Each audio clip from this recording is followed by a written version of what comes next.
ए भाई, मेरी बात को बहुत ध्यान से सुनना। श्रीपाद कह रहे, भजन को इससे नहीं तौला जाता कि करोड़पति बन गए तो भजन का लाभ बहुत मिल गया, या भजन शुरू किया तो तुम दरिद्र हो गए। बोले देखो भजन फला नहीं, जिस दिन से वृंदावन गए सत्संग सुना उसी दिन से सब चौपट हो गया।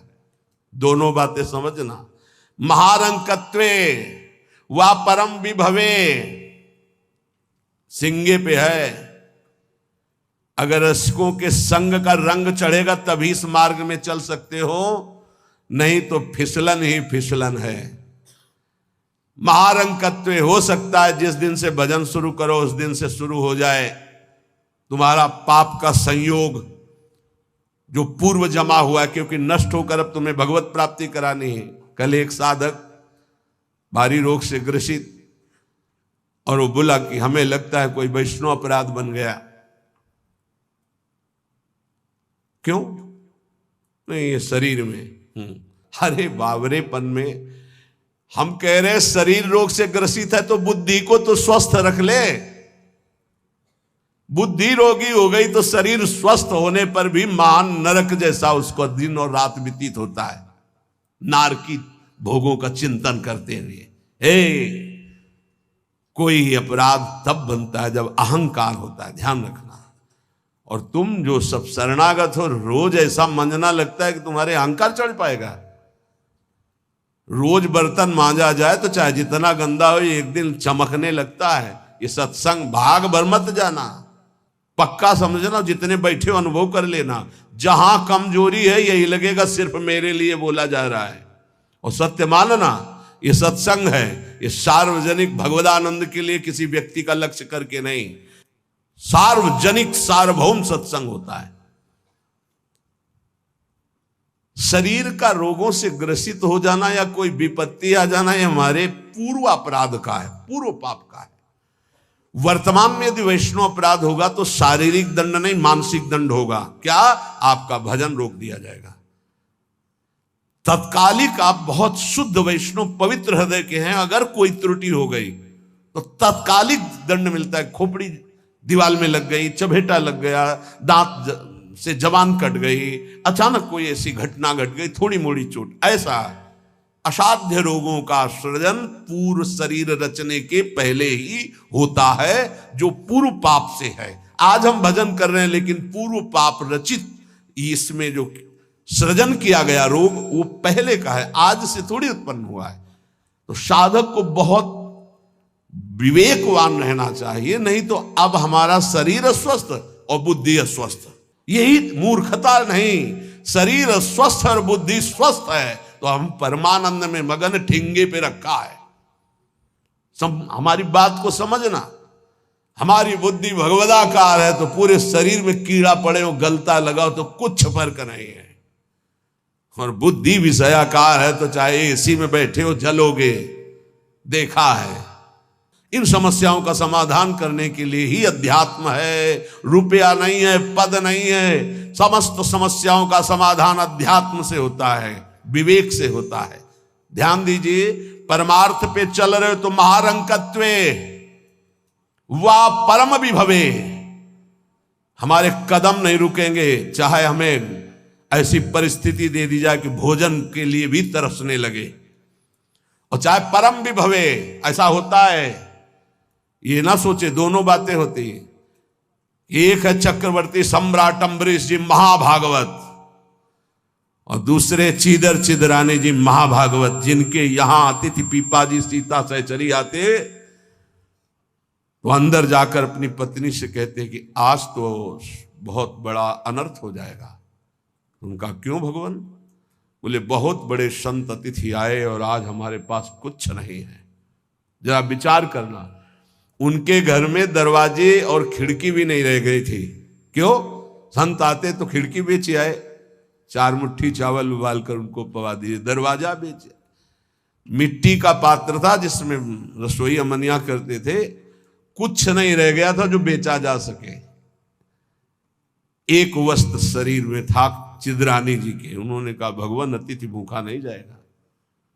पढ़ के देख लो भक्तमाल जी में श्री नाभा जी ने चरित्र लिखा, जो दिव्य दृष्टि संपन्न महापुरुष। कहा कैसे? बोले वस्त्र है ना कुछ तो बिक ही जाएगा, तो अतिथि को कुछ ना कुछ 4 मुट्ठी चना ही मिल जाएगा, अतिथि तो भूखा नहीं जाएगा, संत तो भूखे नहीं जाएंगे। और महाभागवत जिनके दर्शन करने द्वारिकाधीश के दिव्य दर्शन करके सीता सहचरी और पीपा जी आ रहे हैं, उनके दर्शन करने। स्थिति क्या है? खाने पीने की तो बात जाने दो, पहनने के लिए भी सीधे वस्त्र नहीं, एक ही वस्त्र था चिदरानी जी के, उतार के दे दिया।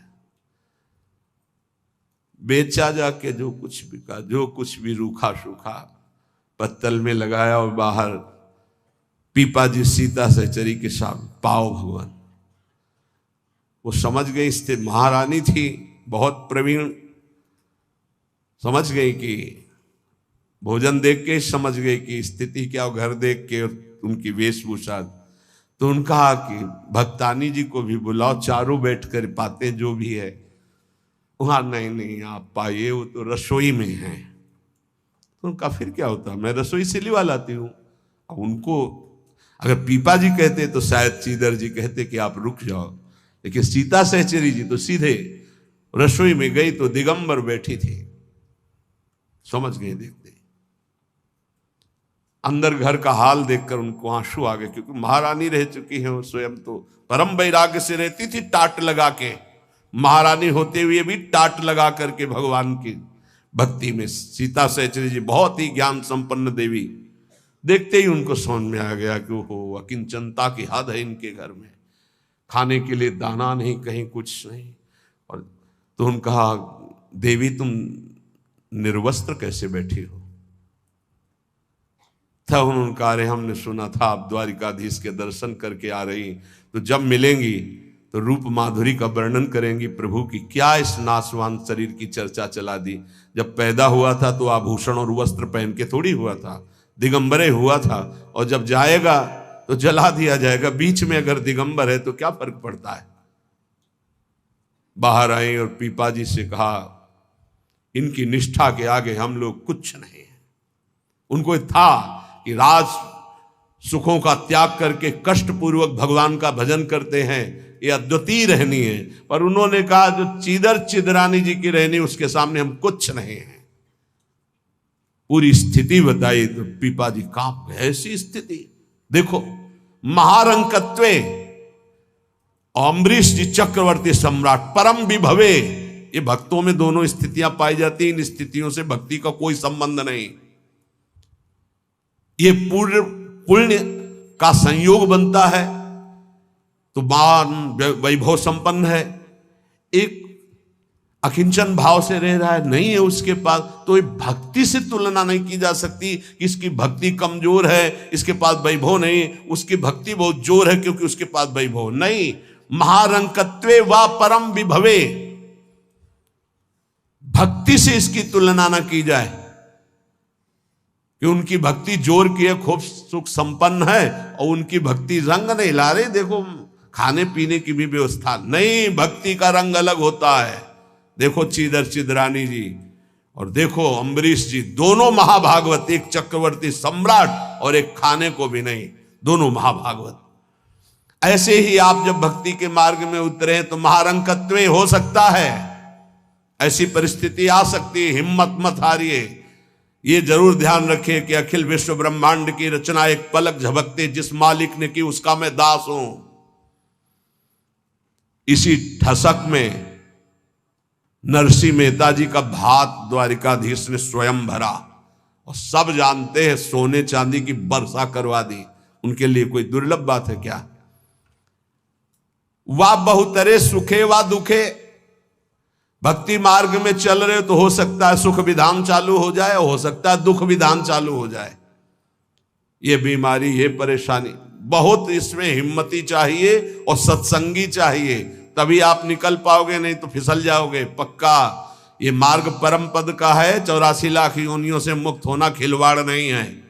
इस जेल से भागने के लिए कोई भी दरवाजा नहीं, एकमात्र मनुष्य देह, और मनुष्य देह सत्संग के द्वारा इससे निकल सकते हो, अन्यथा कोई उपाय नहीं। साधन को हरि भजन है, कै सत्संग सहाय। सुखेवा दुखेवा, बहुत हिम्मत। भारी से भारी सुख का विधान मिल सकता है, नाम मत छोड़ना, भजन मत छोड़ना कि हमारी पूर्ति हो गई, जो चाह मिल गया, फिर भी फंस जाओगे। और दुखेवा, अरे जब से भजन शुरू किया बड़ा दुख आना शुरू हो गया। नहीं, ये मार्ग की सुख दुख वृत्तियां, इनमें अपने परमार्थ को मत रोक देना, आगे बढ़ो। एक आगे ऐसा स्थान है जो सुख दुख दोनों से परे महान परमानंद स्वरूप है। ये छोटी छोटी वाटिकाएं हैं, कहीं सुख की कहीं दुख की, भ्रमित मत होना।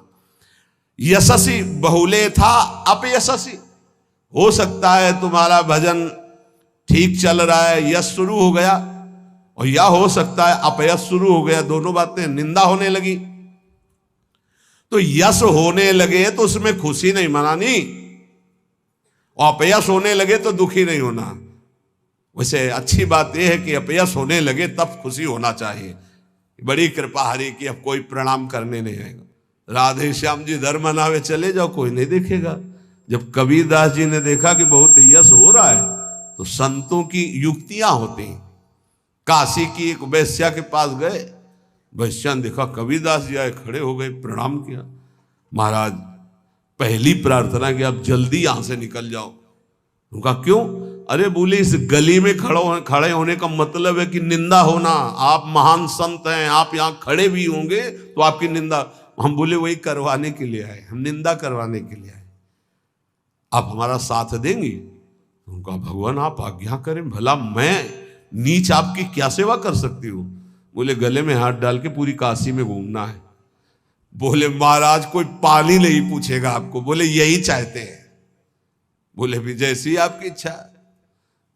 गंगा जल भरा, थोड़ा रंग वंग डाल के, एक हाथ में गंगा जल की बोतल, दूसरे हाथ में वैश्या। अरे बोले देखो देखो, दूसरे दिन से कबीरदास जी की कुटिया शांत, कोई प्रणाम नमस्कार नहीं। अरे हम जानते थे, कुछ तो कहते हम जानते थे पहले से, असलियत तो यही है। और कुछ कहते यार कुछ तो गड़बड़ है, ऐसे महात्मा तो नहीं है। फिर भी जो कुछ श्रद्धा रखते थे वो इस बात से नहीं गए कि ठीक है अच्छे हैं पर ऐसा कैसे कर सकते हैं, छोड़ो यार। वहां कोई प्रणाम नहीं, बड़े चैन से भजन करने लगे। युक्तियां संतों की होती, पर वो युक्ति सिद्ध ही करे, जीना मुश्किल हो जाएगा अगर हिम्मत नहीं है, भगवत प्राप्त नहीं है। सिद्धों की बात है, उपद्रव न करे कि अब हम भी कुछ थोड़ा ऐसा कर, पिट जाओगे। हाँ हाँ, सिद्धों की बात अलग है। फिर राजा को अश्रद्धा हुई तो चमत्कार भी उनके जीवन में था ऐसा कि दिखाया, होश उड़ गए। तो कहा भगवान वो, बोले वो जन साधारण की आंखों में धूल डालने के लिए बहुत एकत्रित हो गए, भजन में बड़ा विघ्न पड़ने लगा। यशस्वी बहुले था अपयशस्वी। देख लो भक्ति का मार्ग, आप खिलवाड़ मत समझो। महारंकत्वे व परम विभवे, मेरे कदम नहीं रुकेंगे, चाहे भिखारी बना के रखो, चाहे चक्रवर्ती राजा बना दो। बहुतरे सुखे व दुखे व, भारी सुख दे दो या भारी दुख दे दो, कदम नहीं रुकेंगे आपकी तरफ से। यशस्वी बहुले था अपयशस्वी, चाहे यशस्वी बना दो चाहे निंदा कराने, खूब निंदा कराओ, हमें मार निंदा हो तो भी हमारा मार्ग नहीं रुकेगा। आगे मणुआ लोस्ट्रे, चाहे मणि दे दो और चाहे माटी के घरौंदे पे रखो, हमें कोई फर्क नहीं पड़ता। महलों में रखो चाहे झोपड़ी में वास दो। सुहृदय परम व द्वेष्यति, सब लोग हमें प्यार करें या सब हमसे द्वेष करें, कोई फर्क नहीं पड़ता, हम अपने मार्ग पर चलेंगे। समा दृष्टि नित्यम मम भवति वृंदावन जुषहा, मैं ऐसी सम दृष्टि रख के चलूंगा। हे वृंदावन धाम, मुझे सामर्थ्य प्रदान करो कि मेरे कदम किसी भी स्थिति में लड़खड़ाए नहीं। ये बहुत बड़ी बात है। बिना इस बात के आए बात की बात में नहीं पहुंचा जाता। ये बहुत हिम्मत की बात है। इस शूरवीर का मार्ग है। दुख आवे या सुख, संपत्ति आवे या विपत्ति, यश आवे या अपयश, महलों में रखे चाहे झोपड़ी में, हर स्थिति में हमारी भक्ति में कभी नहीं होने वाली ये निष्ठा रखे। यहां ऐसी भक्ति बहुत कम है, बहुत कम है। इसीलिए खूब सत्संग सुनो, जितना विश्वास दृढ़ करोगे उतनी भक्ति महान होगी। बिन विश्वास भगति नहीं ते बिन द्रवहि न राम, और राम कृपा बिन सपने जीव न लह विश्राम। हित ध्रुव जो विश्वास है तब ही सुधरे बात, ना तरु माया पंथ में फिरे जो टक्कर खात। और ये स्थिति समत्व की तभी आती जब इष्ट में ममत्व हो जाता है कि अब आपको नहीं छोड़ सकते, चाहे जो कुछ हो जाए प्रभु, चाहे जैसी परिस्थिति हो। संतों की वाणी, इष्ट में अपने सुदृढ़ अनन्यता हो जाना। राधा वल्लभ ध्यान धरोउर, राधा वल्लभ इष्ट हमारे, राधा वल्लभ नाम जपो नित, राधा वल्लभ ही में धारे। राधा वल्लभ जीवन है मम, राधा वल्लभ प्राण ते प्यारे, राधा वल्लभ नयन बसे, सरस माधुरी होत नहीं छिन न्यारे।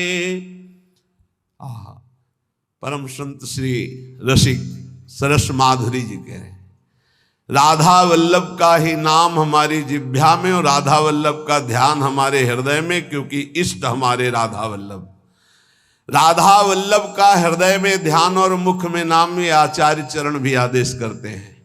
सबसो हित निष्काम मति श्री वृंदावन विश्राम, श्री राधा वल्लभ लाल को हृदय ध्यान मुख नाम। जो आचार्य का है इष्ट उसके अधीन होते हैं, तो हर समय हमारे मुख से राधा वल्लभ राधा वल्लभ राधा वल्लभ। अब सेवक जी महाराज ने हा हरि रा राधा बा वृंदावन सा सहचरी, हरिवंश नाम में चारों की उपस्थिति पाई, इसलिए वे आदेश करते हरिवंश नाम बिसरे न छिन, श्री हरिवंश सहाय बल, हरिवंश भरोसे भय निडर, नित गर्जत हरिवंश बल। इसलिए हम वृंदावन नित्य विहार रस के उपासक आचार्य की आज्ञा और सेवक जी की आज्ञा दोनों मिलाकर, इसलिए हम हर समय जपते रहते हैं राधा वल्लभ श्री हरिवंश, राधा वल्लभ श्री हरिवंश। इष्ट से हमारा इतना अपनापन हो जाए कि शरीर की परिस्थिति, कल हम किसी उपासक से कह रहे थे कि एक बार 24 घंटे में बैठ करके विचार करो, तुम्हारी दोनों आंखें फूट जाएं तो सोचो कैसा लगेगा। सोचो कैसा लगेगा, भय लगता है ना। तुम्हें कैंसर हो जाए तो कैसा लगेगा। अभी रिपोर्ट आ गई आपकी कैंसर है, बचने की संभावना है, अब कैसा लगेगा।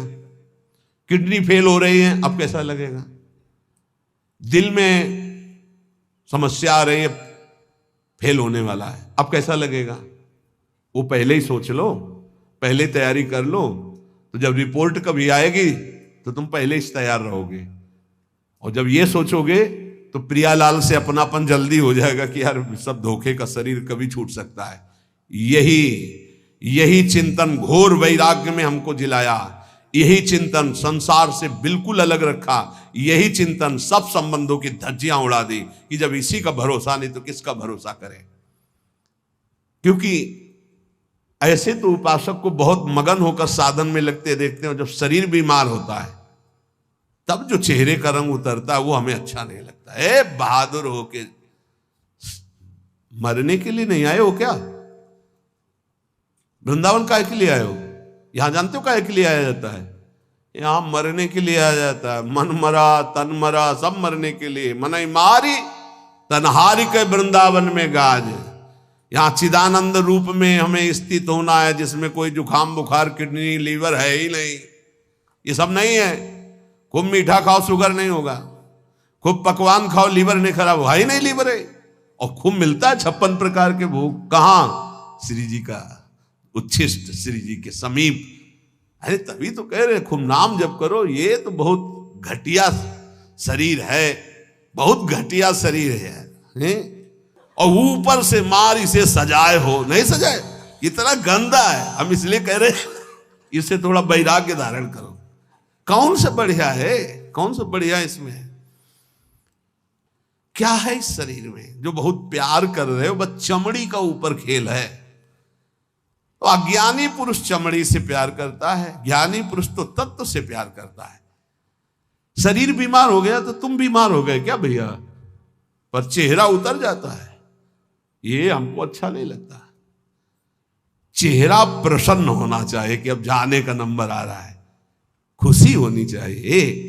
जैसे नौ विवाहिता और गमन हो रहा है उसका अपने पति से मिलन के लिए, तो कैसा अपने परिवार का थोड़ा वियोग तो होता है, रोते माँ से बका, अंदर बड़ी खुशी रहती है। हाँ, यद्यपि हम सबको बहुत प्यार करते हैं, रोएंगे नहीं, हमारा भाव खराब हो जाएगा। हमारा रोना श्री जी के लिए होगा। जब उपासक को देखते कि अमुक रोग और चेहरा उतर गया, तो लगता है कि नहीं यार, सिंह का बच्चा नहीं है तू, प्रेमानंद का बच्चा होकर के तू उदास हो जाए। नहीं यार, फांसी का भी अवसर आने पर हमारे देशवासियों ने जय हिंद बोलकर फांसी चढ़ाई यार, देशभक्ति में। फिर तुम श्यामा श्याम के भक्त हो, शरीर रोगी हो गया तो मुस्कुराओ, उछलो उछलो, नाचो बाके कि जाना है श्री जी के पास यार। अब तो हमें लगता है सर्टिफिकेट बढ़िया बन, बोले कैंसर ठीक हो गया तो उदास हो जाओ, पास रोक दिया गया क्या कुछ दिनों के लिए? हम तो सोच रहे थे जल्दी मिलेंगे। ऐसा ही होना चाहिए, जब रोग बढ़े और जाने की बात आवे तो खुशी मनावे कि श्री जी के पास जाना है। लेकिन श्री जी के पास जाने के तो तुमने सोचा ही नहीं था, इसीलिए तुम उदास हो गए।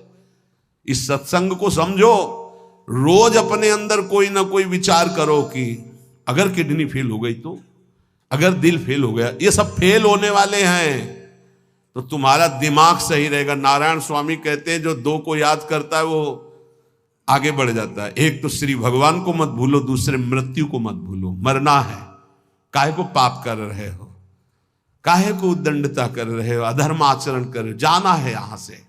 तो हम सब उपासक से प्रार्थना करते हैं, पहले ये बताओ कि भगवत मार्ग में जाने के लिए आए हो या रहने के लिए? जाने के लिए आए हो ना। कहां? श्री जी के पास। तो अगर बुलावा कैंसर रूप में आए तो उदास क्यों हो रहे हो? कैंसर सर्टिफिकेट है श्री जी से मिलने की, किडनी फेल सर्टिफिकेट है। हे, ऐसा नहीं, सिंह के कभी सिंहार नहीं पैदा होते। भगवत मार्ग के साधकों के अंदर कभी एक कायरता, मृत्यु का भय नहीं आता। मृत्यु का भय रोग आते ही तुम्हारे को भयभीत कर देगा कि हे अब तो क्या होगा। अरे अब वही होगा जो हम चाह रहे थे, अब श्री जी मिलेंगी पक्का। मस्ती छानी चाहिए, नाचना चाहिए श्री जी के पास। श्री जी से प्रेम नहीं है, शरीर से प्रेम है, सच्ची मानना। और ये हो गया रोगी तो अब चेहरा उदास हो गया, क्यों? क्योंकि गया हमारा सुख, यही सुख था हमारा। इसीलिए रोज सत्संग में कह रहे ये कुछ नहीं है, ये मलमूत्र का भांड है, इसमें कुछ प्यार मत करो, कहीं सुख नहीं है, केवल तुम्हें पागल बना रही माया, पागल समय नष्ट करवाया जा रहा है, तुम्हारा भगवत चिंतन छुड़ाया जा रहा है। तो देख के मुस्कुरा दिया, पूरा चिंतन गया। और हमारी श्री जी मुस्कुरा रही, तुम्हें उधर नहीं दिखाई दे रहा है। आवत सी वृषभानु दुलारी, रूप राशि चतुर शिरोमणि, अंग अंग सु बुद्धि मारी गई सारी। हाँ, पांच भौतिक शरीर मुस्कुरा रहे, उनकी मुस्कुराहट में अभी तो अप्सरा ले उतरी। विचार करो, देवलोक भूलोक रसातल, सुनि कवि कुल मत डरिए, सहज माधुरी अंग अंग की कह कासो पट दे। जिनकी मुस्कुराहट में लाल, वो हमारी स्वामिनी हो यार। ऐसी श्री जी के शरणागत होकर किसी की मुस्कुराहट, त्रिभुवन में कोई पैदा नहीं हुआ कि मुस्कुराहट हमारी श्री जी की प्रभाव जो डालती उससे कोई अलग प्रभाव डाल सके। क्यों आपको डालती? क्योंकि श्यामा श्याम की अनन्यता नहीं। गावे श्यामा श्याम को, ध्यावे श्यामा श्याम, तो निरखे श्यामा श्याम को, बस यही हमारो काम। कुछ कठिन नहीं है श्यामा श्याम से मिलना, सच्ची बात कह रहा हूं, हृदय की बात कह रहा हूं। बस इनके सिवा कोई हमारा ना हो तो जल्दी मिल जाए, पर इनके सिवा और जो कोई है हटा नहीं पा रहे, नहीं हटा पा रहे। लग लो कब तक तुम्हारा संग कौन देता देखते हैं। मात तात सुतदार देह में मति अरुझ मति मंदा, हित किशोर को है चकोर तो लख वृंदावन चंदा। कोई तुम्हारा नहीं प्यारे। जिस दिन हृदय में आ जाएगा श्यामा श्याम के सिवा कोई नहीं है, तो सच्ची मानिए ये गलवैया दिए मुस्कुराते आपको आकाश में देखोगे तो आकाश में, धरती में देखोगे तो धरती में, दसों दिशाओं में जिधर दृष्टि जाएगी यही आएगी, निहाल हो जाओगे। बहुत रिझवार ठाकुर है जुगल सरकार, बहुत रिझवार। ये जो हम बोल रहे हैं ना, पक्की बात समझ, बहुत रिझवार हैं, पर आपका कोई है इसीलिए वो सामने नहीं आ रहे। जिस दिन आपके हृदय में कोई नहीं होगा उसी दिन, हाँ, यह जोरी अविचल वृंदावन नाही नान सो काज। बोले गावे श्यामा श्याम को, ध्यावे श्यामा श्याम। श्यामा श्याम कैसे बसे होते हैं? यही है, बिल्कुल यही है। बस तुम्हारे दिखाई इसलिए नहीं दे रहे कि तुम्हारा कोई हृदय में और है। नहीं, जैसे ये कैमरा खड़ा है ना, देखो जुगल कैमरा खड़ा है, ऐसे गलवैया धारे खड़े हैं, तुम्हें कैमरा नजर आएगा और यहीं वो खड़े हैं। बस अपनापन केवल उनसे हो, सच्ची माने वो देख देख के मुस्कुरा रहे हैं। बस ये जरूर है कि तुम्हारे ऊपर कृपा दृष्टि हो चुकी है, बस तुम अपनी कृपा कर लो। इनके सिवा किसी को अपना मत मानो, बहुत जल्दी दर्शन हो जाएंगे, बहुत जल्दी। जिस समय जीव के हृदय में केवल ये, बस आपके सिवा कोई, उनको समझाने की जरूरत नहीं, सफाई देने की जरूरत नहीं, वो इंतजार कर रहे हैं केवल इसी बात का कि संत संग से, गुरु कृपा से तुम सब संबंधों का, सबकी ममता ताग बटोरी, मम पद मन ही बांधी बरडोरी। बस केवल इतनी साधना है, बहुत जल्दी लाभ प्राप्त हो जाएगा, बहुत जल्दी। गावे श्यामा श्याम को, ध्यावे श्यामा श्याम, तो निरखें श्यामा श्याम को, यही हमारो काम, यही हमारो काम। नाम दंपति लो लागी, निज सेवा सुख रंग महल लीला अनुरागी। सरस माधुरी रंग रंगे, मद माते डोले,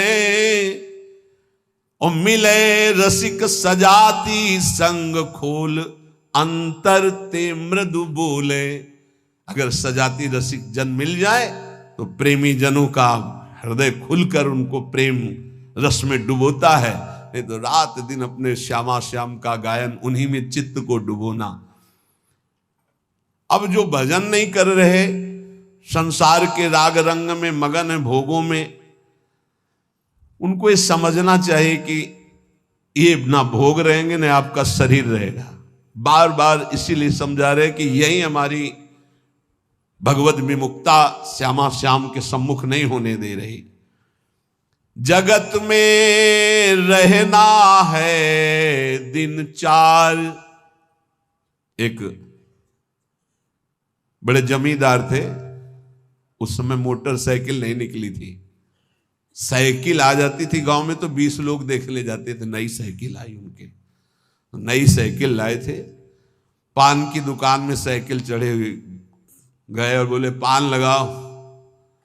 बोले देखो तुम लगाओ, हम लौट के आ रहे हैं। और जो उन जिनसे मिलने जाना था 5 मिनट की बात थी, वहां मिलने गए, साइकिल खड़ी करके उतरे, गिरे, वहां पान लगा, पान का संयोग नहीं था, शरीर छूटा और चले गए। इस शरीर का कोई भरोसा नहीं है। आप सत्संग सुन रहे हैं, कल सत्संग सुनाने वाला या सुनने वाला, इसका कोई भरोसा नहीं। पक्का बहुत धोखेबाज शरीर है। चेत हेत कर हरिसो प्यारे, हरि सुमिरन को बार, जगत में रहना है दिन चार। एक ही उपाय है नाम जप।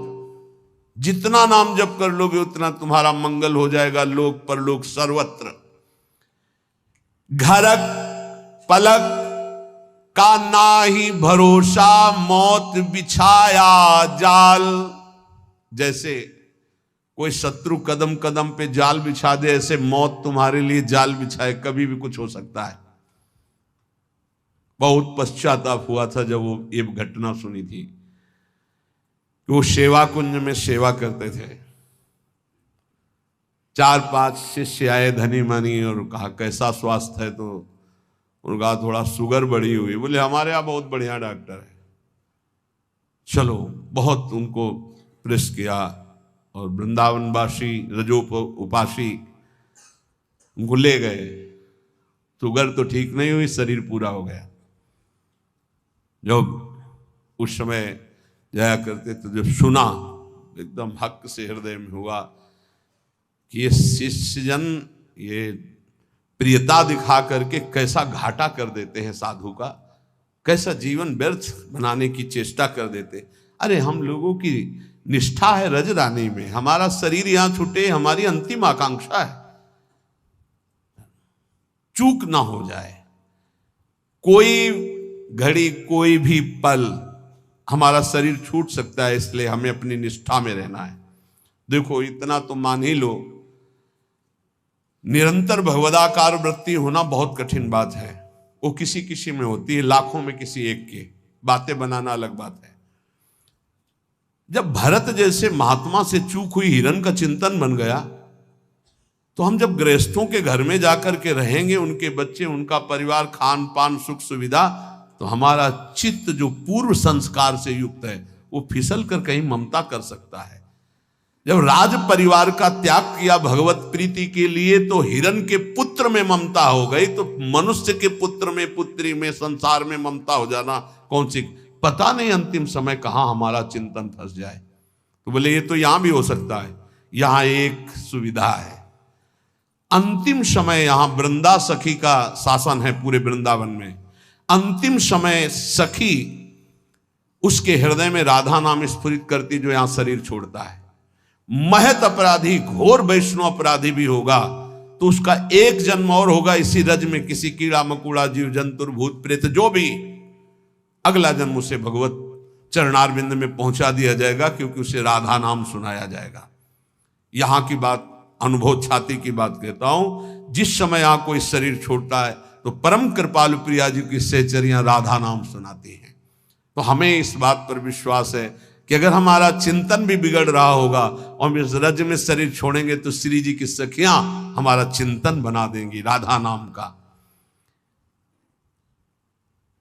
अंतिम लक्ष्य हमारा सुधर जाए, पूरे मनुष्य जीवन का परम लाभ हो जाएगा। यद्यपि विघ्नों का विस्तार है, पर कुछ विघ्न जिनको हम समझ सकते हैं, विघ्नों का तो भंडार माया ही संपूर्ण विघ्नमय है। आहार दोष, बुरी कमाई, बेईमानी का, दूसरे के हक का, यदि अन्न है तो भगवत चिंतन नहीं होने देगा। साधु का आकाश वृत्ति, माधुकरी वृत्ति, इन दो वृत्तियों से ही जीवन चलावे। आकाश वृत्ति स्वयं जो मिल जाए, माधुकरी वृत्ति 5-7 घरों में मांग कर खाए। गृहस्थ सच्ची कमाई का, पवित्र धन का, पवित्र अन्न रांध कर भगवान को भोग लगाकर प्रसाद रूप में पाए, तो आहार दोष से मुक्त हो जाएगा। आहार दोष ये भक्ति का प्रथम दोष है, जो भजन नहीं होने देगा। प्याज लहसुन, जिस रसोई में मांस रांधा गया हो, उस रसोई का बना हुआ अन्न, अगर एक बार पात्रों में मांस रांध दिया गया है और उसी में खीर पूड़ी रोटी दाल बना के आपको दी जाए, तो जो मांस खाने से बुद्धि अपवित्र होगी, वही उस पात्र के रांधे हुए अन्न के खाने से बुद्धि अपवित्र हो जाएगी। इसलिए आहार पर विशुद्ध भाव हमारा रहे। हम ऐसा आहार तैयार करें जो भगवान को भोग लगा सकें और प्रभु को भोग लगाने के बाद उसे पावे। दूसरा, शरीर का अस्वस्थ रहना। यदि हम व्यायाम नहीं करेंगे, कुछ देर आसनों पर नहीं बैठेंगे, प्राणवायु शुद्ध नहीं रखेंगे, तो अन्न खा रहे हैं, हमारा शरीर दोषयुक्त हो जाएगा। गैस, ब्लड प्रेशर, शुगर, ये साधारण सी बीमारियां असाधारण रूप धारण कर लेंगी। आपसे सच्ची कहते हैं, यदि आप 1 घंटे पद्मासन और सिद्धासन में बैठने का अभ्यास करें और 20 मिनट प्राणायाम करें, कोई रोग नहीं होगा। ब्लड प्रेशर, शुगर, कुछ नहीं। ब्रह्मचर्य ठीक है, आसनों का थोड़ा अभ्यास है, क्योंकि आप लोग कोई गृहस्थ थोड़ी हो। जो गृहस्थ हैं वो भी 30 मिनट 40 मिनट का तो अभ्यास कर ही सकते हैं। वो केवल अपनी पत्नी से संतानोत्पत्ति के लिए सहवास करें, वो ब्रह्मचारी ही माने जाते हैं। जो एक पत्नी व्रत केवल संतानोत्पत्ति के लिए सहवास करता है।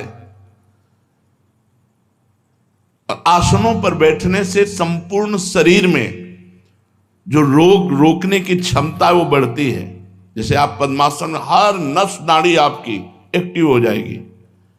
हमारे कई ऐसे स्थान हैं जो एक्टिव नहीं हो पाते और हम अस्वस्थ हो जाते हैं। प्राणवायु के संशोधन के द्वारा मन एकाग्र, ब्रह्मचर्य पुष्ट, प्राणवायु सूक्ष्म, अखंड भगवत चिंतन। जवान शरीरों में 1 घंटा व्यायाम होना चाहिए, नाम जप करते हुए, दंड बैठक, 2-3 किलोमीटर दौड़ना, चलना फिरना, जो भी व्यायाम, आसन, प्राणायाम, इस साधु के जीवन। हमारे गुरुजी रसिक शिरोमणि हैं, तीनों बातें होती हैं। आप देखते हो, भ्रमण करने जाते हैं, हमने देखा है एकांत में व्यायाम और प्राणायाम करते हुए, प्राणायाम व्यायाम, क्योंकि शरीर स्वस्थ तो भगवत उत्साह बना रहता है। दोनों किडनी फेल हैं, समस्या ही समस्या है। पर यदि पूर्व से साधन पक्ष ना होता तो हम तुम्हारे सामने बोल नहीं सकते थे। लेकिन आज भी अपने टाइम से साधना में बैठते हैं, तब टाइम से उठते हैं। ज्यादा देर बैठने की क्षमता नहीं रहती तो सोफा का आश्रय ले लेते हैं, पीठ ऐसे लगी रहे। साधन पर शिथिलता मतलब मृत्यु। शरीर जमुआई आ रही है, ये रोग हो गया, वो। हर रोग को शासन में लेने के लिए आसन और प्राणायाम है। आप करके देख लो, हर रोग को शासन में। जब आपका कफ ठीक हो जाएगा और पित्त ठीक हो जाएगा और वायु ठीक हो जाएगी तो आपका शरीर फूल जैसा हो जाएगा, स्वस्थ हो जाएगा। बिगड़ता यही 3 है और तीनों को शासन में लेने के लिए पर्याप्त है आसन और प्राणायाम। कौन करता है? तो कितना आपके अंदर चिंतन चलता है, धुआंधार चिंतन चलता है। जिस समय आपकी प्राणवायु सूक्ष्म होगी, एक एक श्वास में 10-10 बार नाम, 20-20 नाम। जरूर अस्वस्थता शरीर में ना आने पाए। यावत स्वस्थ मिदम कलेवरम यावच्च दूरे जरा। स्वस्थ मिदम कलेवरम, इदम कलेवरम। ये शरीर यदि स्वस्थ है, बहुत बढ़िया भजन, भजनानंदी के लिए, नहीं भोगी पुरुष के लिए तो भोगों में उतर जाएगा। साधक को चाहिए, मान लो हमारी बात, व्यायाम जरूर करो। 20-30 मिनट ही व्यायाम करो और 10-20 मिनट प्राणायाम करो, जरूर करो। मान लो, नाम राधा राधा रटते हुए प्राणवायु का संशोधन, आप तेजस्वी रहेंगे। साधु का चेहरा बुझा हुआ थोड़ी होता है। मुख प्रसन्न तन तेज विराजा, कीन्हे रामचंद्र कर काजा। भगवान के कार्य में स्थित है, इसलिए मुख में प्रसन्नता और तेज विराजमान होता है। साधु ढकी हुई राख में जैसे अग्नि, ऐसा होता है। अगर आप आसन, प्राणायाम, व्यायाम ये सब नहीं करते तो आप कुछ भी खाइए, आपका स्वप्न दोष होगा, आप गलत विचार वाले होंगे, आपके अंदर प्रमाद होगा। कुछ दिनों में शरीर गैस आदि रोगों से युक्त हो जाएगा। गैस बनती है, हमें ये पर गैस वैस। आसन में बैठो, हाँ 2 घंटे पद्मासन में बैठो, देखो अगर कपार से लेकर तुम्हारे नाखून तक पसीना ना जाए तो हमें बता देना। हर नस नाड़ी एक्टिव हो जाएगी। 2 घंटे 20 मिनट बैठना तो मुश्किल है, बैठ के देखो 40 मिनट में तो लहरें आने लगेंगी। बैठ के तो देखो, पूरे शरीर को स्वस्थ रखने के लिए हमारे यौगिक मार्गों में ऐसी व्यवस्थाएं हैं। और जब आसन प्राणायाम करें तो कम से कम 45 मिनट कुछ भी ना खाए पिए। अगर खाए पियोगे तो वायु बिगड़ जाएगी। आलस्य, गुरुजी ने 11 माला कहा है, आज 4 माला कर लेते हैं, कल 11 माला में और मिला करके पूरे कर लेंगे, कल आया परसों कर लेंगे। ऐसा आलस्य नहीं। जो नियम दिया गया है, जो पाठ दिया गया है, वो यथा समय, अगर आप गृहस्थ हैं नियम पूर्वक समय में नहीं कर सकते तो जब समय मिले तब अपने नियमों का पालन करें। आलस्य न करें। आज की सेवा को, आज के जप को, आज के पाठ को कल के ऊपर न छोड़े। काल करे सो आज कर, आज करे सो अब, पल में परलय होएगी बहुरी करोगे कब, पता नहीं कल जिए कि ना जिए। तो आज गुरु जी ने जो नियम दिया है उसे हम जल्दी उठें और उठ करके अपने नियम को पूरा करें। प्रमाद ना करें, आलस्य प्रमाद न करें। भगवत कार्य को, हम करने योग्य कार्य को त्याग करके ना करने योग्य कार्य में उत्साह रखना, इसे प्रमाद कहते हैं। आलस्य आज के कार्य को कल के ऊपर छोड़ना, और प्रमाद ना करने योग्य कार्य करने का उत्साह रखना और करने योग्य कार्य को छोड़ देना, इसे प्रमाद कहते हैं। ये भक्ति के बड़े दोष हैं, प्रमाद नहीं होना चाहिए। पुरुषार्थहीनता, और आप लगे हो कायरता पूर्वक प्रपंच में, हो जाएगा लाडली जी की कृपा से। नहीं, आप प्रयत्न पूर्वक भजन कीजिए, फिर लाडली जी की कृपा से सब हो जाएगा। मन, क्रम, वचन, छाण चतुराई, भजत कृपा कर है रघुराई, ये शरणागति आश्रय नहीं है। जैसे एक ने प्रश्न किया एकांतिक में कि हमसे भजन तो होता नहीं पर हमें भरोसा है लाडली जो हमें निकुंज पहुंचा देंगे। हम कहा बिल्कुल गलत, बिल्कुल गलत। भरोसे पे मत रहना। भरोसा तब दृढ़ माना जाएगा जब आपके आचरण पवित्र और नाम सुमिरन चल रहा है। आपका सुमिरन नाम पवित्र है, परम पवित्र भगवत भजन न करो, मन माने आचरण करो और तुम निकुंज आओ, वैकुंठ से विमान तुम्हारे लिए आ जाएगा। तो भगवान सबके दुश्मन है क्या? भगवान सबसे वैर किए हुए हैं क्या? सब मम प्रिय सब मम उपजाए, सब भगवान के प्यारे हैं। लेकिन जो भगवान को प्यार करता है उसी के लिए विमान आता है, वही वैकुंठ जाता है, वही गोलोक जाता है, वही साकेत जाता है, वही निकुंज जाता है। भजन के बिना तुम्हारे भरोसे को हम नहीं मानते, भरोसा हो ही नहीं सकता। जिसका भरोसा और आश्रय होता है उसकी स्मृति हर समय होती। ये प्रमाद कोई न कर ले। भजन छोड़ करके और हम बैठे हैं हमारा काम हो जाएगा, बिल्कुल प्रमाद स्थिति है, दुर्गति होगी। हर समय नाम जप, भजन और फिर भरोसा, भगवान का भरोसा।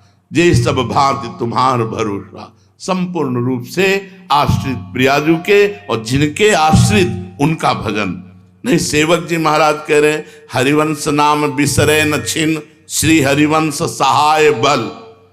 जब नाम नहीं छूटेगा तभी सहायता आपको भगवत प्राप्ति की होगी। तभी आपको थोड़ा बड़ा जो हम में कमी हो रही, जो दुर्गुण है, दुराचार है, उनको क्षमा करके भगवान आगे। अब ऐसे प्रमाद स्थिति में टीवी देख रहे हैं, मोबाइल देख रहे हैं, खूब मनमानी आचरण कर रहे हैं संसार के, और बोले प्रियाजू के भरोसा से हो जाएगा। भरोसा ही नहीं है ना। प्रियाजू के भरोसे वाला संसार का चिंतन करेगा, गलत चेष्टाएं करेगा, मनमानी आचरण करेगा। नहीं, ये भरोसे वाला नहीं है। तो वो बहुत चतुर शिरोमणि भी है। अगर हमारी प्रियाजू भोली भी है तो नागरता की रास किशोरी, अति नागरी वृषभानु किशोरी, आवत सी वृषभानु दुलारी, रूप राशि अति चतुर शिरोमणि, अति चतुर शिरोमणि। उनसे चतुराई नहीं चलेगी। हाँ, हम प्रयास कर रहे हैं, अब हमसे उतना नहीं हो पा रहा जितना होना है, तो आप निश्चिंत रहिए, भरोसे पे रहिए, आपको भगवत प्राप्ति होगी। लेकिन आप प्रमादवश भजन न करें, मनमाने आचरण करें और कहें कि मुझे, ये बिल्कुल नहीं, सिद्धांत के खिलाफ बात है। तो पुरुषार्थहीनता ये भक्ति में नहीं होनी चाहिए। और अश्रद्धा, शास्त्र और गुरु वाक्यों पर अश्रद्धा नहीं होनी चाहिए। हमेशा सत्कर्म के लिए जो हमारे शास्त्र आदेश करते हैं, गुरु आदेश करते हैं, जैसा आदेश करते हैं बिल्कुल ठीक वैसे आचरण करना होता है। कभी कभी कड़वी दवा होती है, समझ में नहीं आता ऐसा क्यों कहते हैं। पक्का समझो, अश्रद्धा नहीं होनी चाहिए, वो आपको इतनी ऊंचाई पर उठा देंगे कि आप समझ नहीं पाएंगे। इसलिए गुरु वाक्यों पर अश्रद्धा नहीं होनी चाहिए। वो जो बोले तो बस वचनम करिष्येता में, जो आप बोल रहे हैं वही मुझे करना है। वो धर्म है कि अधर्म है, अच्छा है कि बुरा, मुझे इससे कोई मतलब नहीं। हो पाएगा कि नहीं हो पाएगा इससे भी मुझे कोई मतलब नहीं। मैं शुरू करता हूं, आपकी आज्ञा है। पक्का समझिए, गुरु वाक्यों पर कभी अश्रद्धा ना हो तो नीचे ढलान में जाने वाला भी ऊपर चढ़ जाएगा। वो जा रहा है नीचे लेकिन पहुंच ऊपर जाएगा। यही चमत्कार है, कर तुम अन्यथा कर तुम। ऐसा लगा कि हम गुरु आज्ञा से गिर रहे हैं लेकिन हम उठ गए। एक बार गुरुदेव श्री रामानंदाचार्य जी महाराज अपने परिकर के साथ एक बगीचे में रुके। पानी लाया गया तो पानी में हल्की सी दुर्गंध थी। कुआं था, कुआं वृक्ष की डाल एक लंबी सी आ रही थी और उसी के पत्ते गिरते थे तो पानी में सड़न आ गई थी। तो गुरुदेव ने कहा कि कुल्हाड़ से इस डाल को उतनी ही काट दो जो कुएं पर है। तो उनका पेड़ के पास से काट दी जाए? बोले नहीं, हमें जरूरत है केवल कुएं के पास से। बोले महाराज फिर तो डाल की तरफ बैठ करके ऐसे काटना होगा तो सीधे कुएं में जाएगा। बोले इससे हमसे कोई मतलब नहीं। सब बैठे रहे। उनमें से खड़ा हुआ, साष्टांग प्रणाम किया। कुल्हाड़ तो रहता ही था क्योंकि ठाकुर सेवा के लिए रसोई अमनिया होती थी तो लकड़ी चीरने के लिए कुल्हाड़ होता। कुल्हाड़ उठाया, पेड़ पर चढ़ा, डाल पर आकर उधर बैठा जो कुएं के ऊपर थी और उतना ही काटा जितने गुरुदेव ने कहा। मैं डाल सहित कुल्हाड़ सहित तो नीचे चला गया। अब सब शोकाकुल हो गए कि ओ, बड़े गंभीर मुद्रा में आचार्य चरण बैठे रहे। ऐसे कुछ मिनट हुए, नमो नमः, जय हो ऐसे शब्द कुएं से गूंजने लगे और वो ऊपर उठ करके आया और माला और प्रसादी पहने हुए, हाथ में प्रसाद का पत्तल लिए आचार्य चरणों में रखा कि सिया राम जी ने आपके लिए दिया। उनका इतनी देर कैसे हो? बोले सिया राम जी के पार्षद आकर साकेत ले गए और वहां सिया राम जी के दर्शन हुए, वहां प्रसादी मिली और ये प्रसादी आप। अब तो सब ललचा गए कि सिया राम के लिए तो पूरा जीवन अर्पित है, एक झलक भी नहीं मिली यार हम ही ये कर लेते। तो गुरु आज्ञा दिखाई कैसी दे रही थी? मृत्यु वाली। मरेगा, मैं कुल्हाड़ सहित कुएं में जाएगा, मर जाएगा। लेकिन बात क्या हुई? गुरु आज्ञा का पालन करने से अमृतत्व प्राप्त हो गया। इसीलिए अश्रद्धा नहीं, गुरु वाक्यों में अश्रद्धा नहीं और कुतर्क नहीं। अपने गुरु जी के वाक्य पर कोई तर्कना नहीं, कोई संशय नहीं, किसी से सलाह नहीं। अगर उन्होंने तुमसे कहा है कि तुम केवल लकड़ी चीरो तो लकड़ी चीरते चीरते तुम्हें परमात्मा प्राप्ति हो जाएगी। अब तुम्हारे माला चलाने से परमात्मा प्राप्ति नहीं होगी। मोक्ष मूलम गुरु कृपा, उनकी कृपा से बात बनती है। मंत्र मूलम गुरु वाक्यम, गुरु जी ने कहा गेट में खड़े रहो तुम और जिंदगी भर केवल गेट में खड़े रहो। बोले यार ना हमारी ठाकुर सेवा होती है, ना हमारा भजन होता है, ना कोई सेवा, बस वो गेट में खड़े खड़े निकुंज मिल जाएगा। क्योंकि गुरु वाक्य है ना, तो गुरु वाक्य से सब काम बन जाएगा। तो गुरु वाक्य में कुतर्क ये बहुत बड़ी समस्या है, बड़ा अवगुण है भक्ति मार्ग में। फिर कह रहे हैं अधैर्य, बहुत बड़ी परीक्षा होती है भगवत मार्ग में। अब सालों हो गए भजन करते, कभी कोई झांकी नहीं आई, कभी कोई आनंद नहीं आया, कोई दृश्य नहीं बदला, धैर्य नहीं रहा और हम उपासना बदल दी। धैर्य नहीं रहा, हम गुरु वचनों का उल्लंघन कर दिया। धैर्य पूर्वक यार वही काम आ रहा है, पूरा जीवन हो गया भजन करते, वही काम, वही क्रोध। पता नहीं भगवत मार्ग में दूर भी होते हैं कि नहीं होते। धैर्य यम ही न व्यथ्यन्ते, जो व्यथित नहीं होता।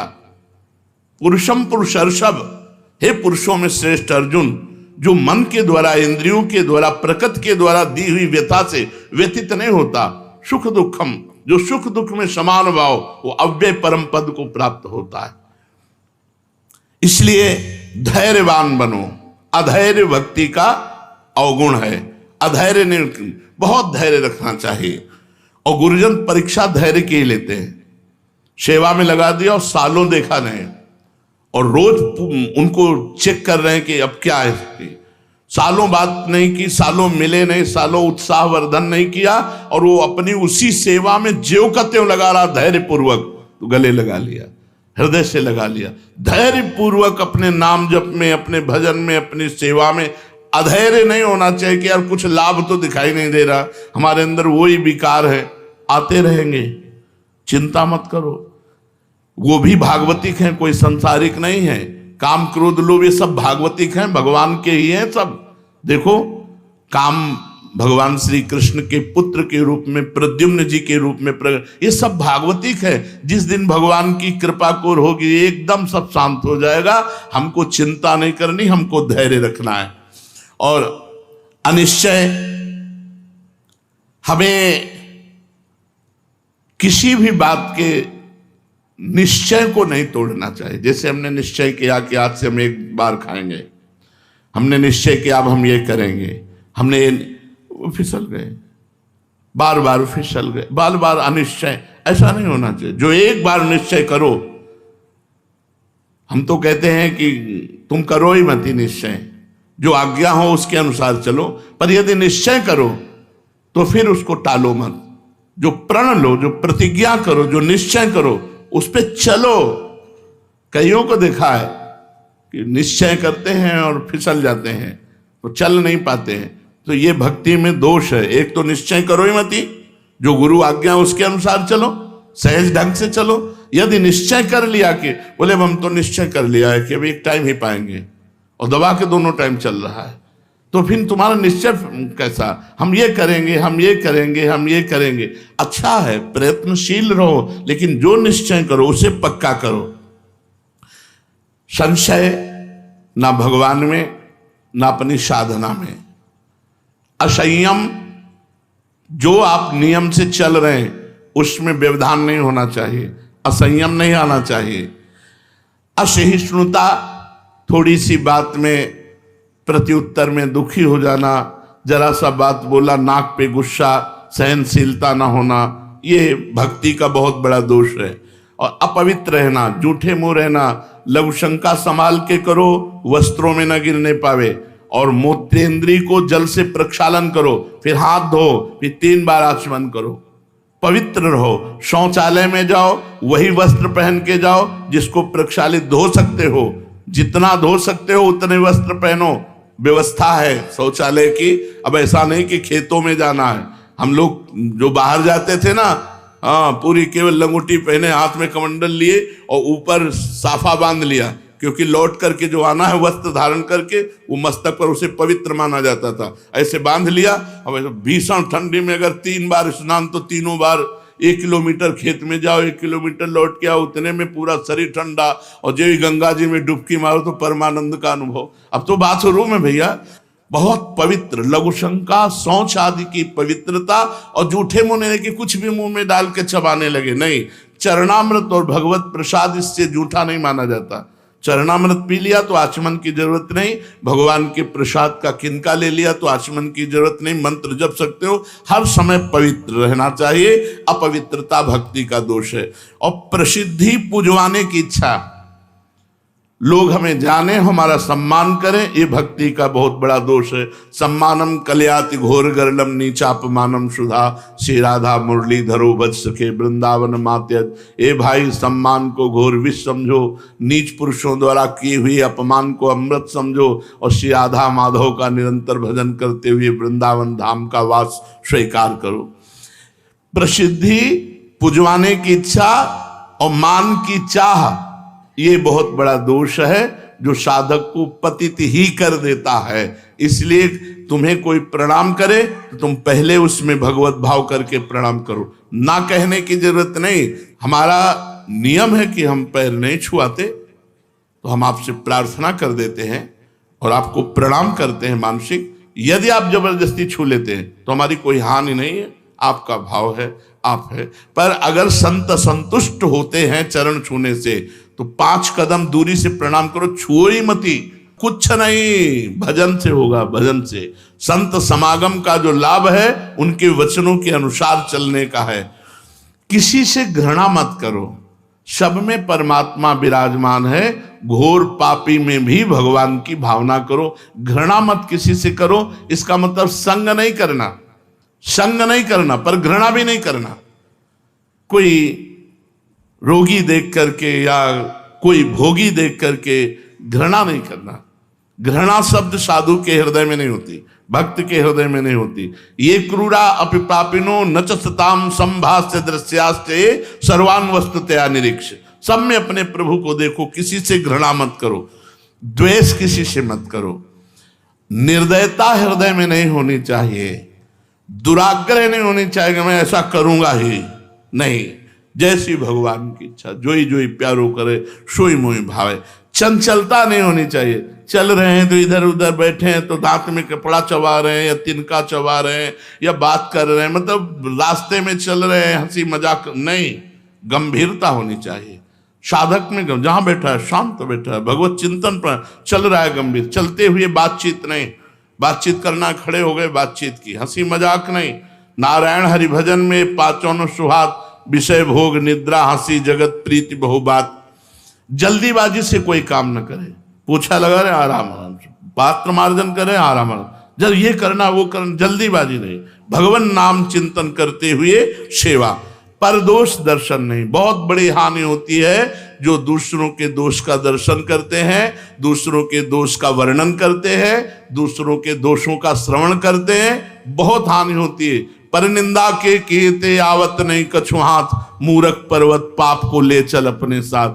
जिसका तुम दोष दर्शन कर रहे हो वो दोष तुम में जागृत है, तभी दोष दिखाई दे रहा है और तुम्हारी दुर्गति का कारण बनेगा। यदि दूसरों के दोष दर्शन करोगे, दूसरों के दोष की निंदा करोगे, दूसरों के दोष की निंदा सुनोगे, तीनों बाधक है। पर दोष दर्शन, पर दोष कथन, पर दोष श्रवण। बाहरी वेशभूषा बनावटी, गुरु प्रदत्त वेशभूषा होनी चाहिए, बनावटी नहीं। सखी भाव अंदर का, सखी भाव पाउडर लगा के नहीं होता, सखी भाव रज लगा के होता है। शरीर में रज लगी, बाहर से फटे पुराने कपड़े पहले, अंदर से सहचरी दिव्य चिदानंद भाव। ये पार्थिव स्नो पाउडर लगा करके तुम सखी बन जाओगे, इससे भगवान मोहित हो जाएंगे तुमसे। अरे भगवान मोहित होते हैं भजन से।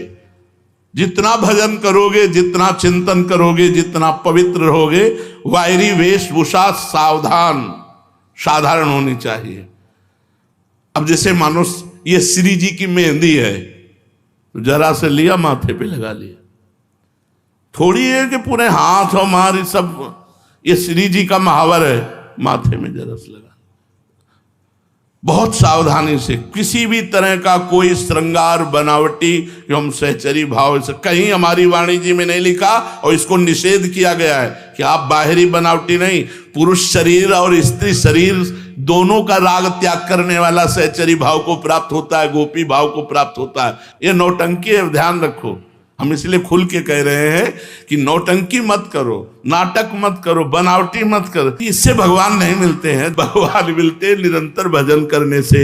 निरंतर वो भगवान को साक्षी करके कह सकता है। हमारी अगर बात उपहास लग रही हो तो जो साधक ऐसा करता है वो भ्रष्ट आचरण वाला है। भगवान को साक्षी करके वो बोले, हृदय को साक्षी करके कि मैं पवित्र हूं, हो ही नहीं सकता। रजोगुण तुरंत काम पैदा करके उसे भ्रष्ट कर देगा। इसलिए हमारे रसिकों को देखो, कर करवा कामर कांधे पे। विशाखा सखी का अवतार हरिराम व्यास जी क्या बोल रहे और कैसे रहे? कर करवा कामर कांधे पे, कुंजन माही बसेरो, ऐसो कब करी हो मन। फटे पुराने चिथड़े लपेटे हैं और अनुराग रंग में रंगे हुए अपने भाव देश से प्रिया प्रीतम की सेवा में अंदर की भावना को, पवित्र को। इसलिए वेशभूषा बनावटी नहीं होनी चाहिए और अपने पक्ष में विवाद नहीं करना चाहिए। भक्त में वाद विवाद नहीं है। तुम्हारी मति तुम जानो, तुम्हारी हमसे पूछो तो हमारी मति ये है, आपको पसंद नहीं, आप अपनी मति से चलिए। वाद विवाद नहीं, शास्त्रार्थ नहीं और शरीर की आराम की चाह नहीं। यदि भगवत प्राप्ति करनी है तो रात दिन प्रयत्नशील रहो। 4-5 घंटे अगर सोने को मिल जाए तो बहुत है। हर समय भजन सेवा इसी में लगे रहो, वाणी पाठ नाम चिंतन। समय को बर्बाद मत करो, शरीर को आराम।